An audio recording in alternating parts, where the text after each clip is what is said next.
The most common question I get asked from my iPad calligraphy students is, how do I know that my Copperplate brush is set to the right size in Procreate when practicing with the workbooks?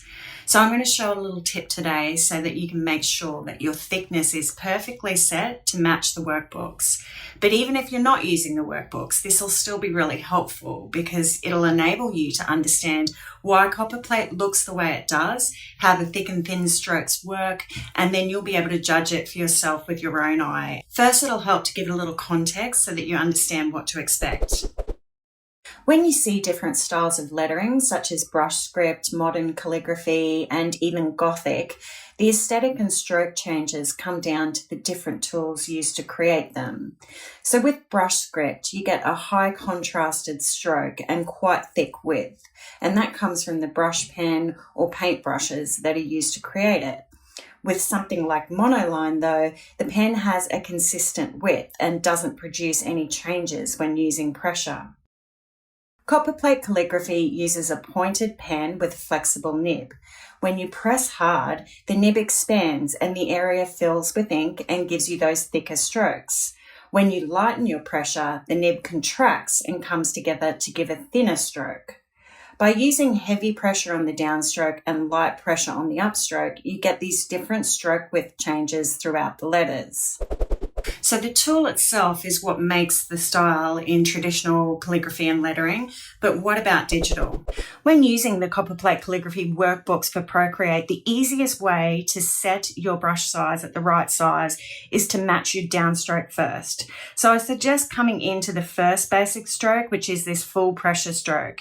And you can set your brush via the toggle here. I'll try 4% to start with, and I'll come into the basic stroke just using full pressure. Don't worry about getting it right. But what we want to do is just match our stroke to the guide stroke underneath. And I can see that that's too small. So 2-finger tap to undo, and I'm going to try 6%. And you just do that by using the toggle here. Let's try 6%. So use the full pressure, come down, and you can see that's a perfect match for the downstroke underneath. So if you want to save that brush stroke, you can just tap on the stroke setting there, and it was 6%. Just make sure you've got 6% there, and then you can just tap that plus sign there. You'll see it's added a little notch on the side toggle. So if you were at a different size and then you forgot what you were, you can just come back to it by simply tapping on that little bookmark there. So now you can save it. Now that we have our downstroke set to the right size, the thin upstroke corresponds as well, because this is the same brush that was used to make these workbooks. So now the thin stroke is matching that downstroke. So just using a thin pressure, you'll get the right size for your thickness of the thin stroke. It's important to point out, though, that there is a certain point where it wouldn't write any bigger than a certain size with traditional tools, because then things will get out of balance, because obviously you can't increase the size of the nib with a traditional dip pen. With digital tools, of course, we can use the size to increase. So you can actually, technically, you could write at a larger size, but it just becomes difficult to actually physically do. What I suggest, if you do want to get a piece of calligraphy that's larger than the size that you can physically write with, I would write it out first at the actual size, and then just using your arrow tool, you can increase the size like this, and you'll see that your strokes are proportional. So the strokes are increasing their thickness, obviously, when you're making the artwork larger.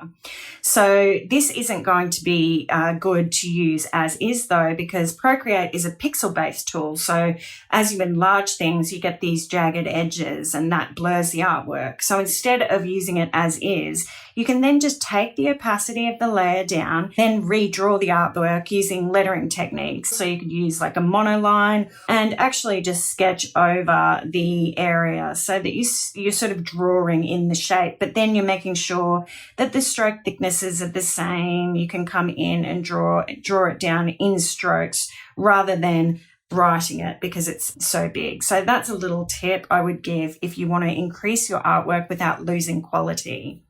So one last thing I just want to point out before we go, as we were talking about traditional copperplate before, and that we pause to make our downstroke, what happens is, as we spoke about, the nib opens and the area is filled with ink, and you'll notice we get this really straight stroke in traditional copperplate. But we can't actually achieve that with digital calligraphy. So what happens is we pause like we would normally at the top of the downstroke, and then once you've made the stroke, you'll see you get this beveled edge. What I suggest to students to have the copperplate brush selected on your eraser and just simply go back over any downstrokes that start or end with a straight edge and just take off that beveled edge. And that just means that it'll look more in line with traditional copperplate. So it just gives it a nice finish. Awesome. I hope you enjoyed this video today and it cleared some things up about how to get the right size for your brush in Procreate to use for copperplate calligraphy, even if you're not using these workbooks. But if you would like to try iPad calligraphy and start with copperplate, there is a link to a starter kit below, which offers the pressure sensitive brush that I've been using and also this first basic strokes workbook. So it'll give you all the strokes with practice here layers, and you can go through and practice on your own. There's also some training videos as well. And thanks for joining me. I will see you next time.